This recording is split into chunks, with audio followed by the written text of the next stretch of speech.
So Joy came into the rock block shop wanting something to display her knives in her kitchen, and we talked about size, coloring, what she wanted the block to, if she wanted the block to stand out or to blend in with her kitchen, and we landed on more of a blend because the handles on the knives allow it to pop. We decided on a lighter colored rock to be cohesive with her countertops. It's an Idaho travertine block. The wood is amboyna burl. She wanted something to complement the black walnut in her kitchen.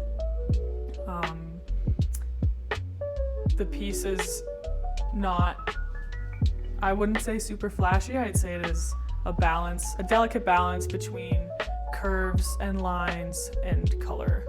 And I think that will hopefully grab the watcher's eye in the background when she's filming, and they'll be able to recognize the sculptural piece in her kitchen while she's making delicious meals. It was really special to have her come into the rock block shop and to get to talk with her face to face about what she wanted and her long-term goals for the piece, and to see her excitement about it. I've never been able to really talk face to face with someone and see the reactions when you present them different natural materials to choose from.